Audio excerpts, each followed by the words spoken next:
The sun's core is the hottest part of the sun, but our star's temperature doesn't behave as you might expect. The core is roughly 27 million degrees Fahrenheit and 10 times more dense than gold. As you move outward, the layers of the sun become cooler and less dense. Something unusual, however, occurs when you reach the outermost layer. While the surface is around 10,000 degrees Fahrenheit, the corona, the sun's outer atmosphere, is several hundred times hotter. That's the opposite of what happens with a fire. When it gets cooler, the farther away you get. Scientists call this the coronal heating problem, and evidence for this was first uncovered during an eclipse in the 1800s. The corona is usually hard to see. It's too dim to be seen next to the sun's bright body, but it can be seen with the naked eye when the moon blocks the sun during a total solar eclipse. To understand how this mystery was discovered, it helps to know how scientists started studying the chemical properties of materials on Earth. In the early 1800s, instruments named spectroscopes were invented to identify materials that emit light when heated. Light enters the spectroscope and is filtered through a tiny hole to isolate a single area. It then bounces off a special grating that disperses light into its different wavelengths.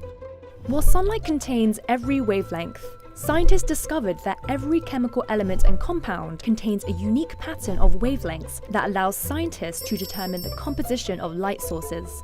It wasn't long before astronomers started extracting information from the light of distant stellar objects. In 1869, two scientists independently decided to point a spectroscope toward the corona during a total solar eclipse. As the sun's light disappeared, the pattern of wavelengths changed. They saw something they had never seen before. A bright green line that did not relate to any element found on Earth. For a short while, scientists named it coronium. It wasn't until 70 years later that a Swedish scientist discovered that these lines were the result of elements such as iron being stripped of its electrons. Every element has a specific number of electrons surrounding the nucleus. As each electron is removed, more energy is needed to remove the next one. The green line shows that iron has been stripped of 13 of its 26 electrons, indicating that the corona needed to be millions of degrees, counterintuitively far hotter than the sun's surface. Scientists have since proposed a variety of theories for what mechanisms could be adding that extra heat into the atmosphere. One theory suggests that small waves in the sun's surface pushes particles and heat into the atmosphere, a bit like how ocean waves push surfers. Another theory suggests small bomb-like explosions from the realignment of the sun's magnetic field create heat. Many scientists think it may be a mix of both.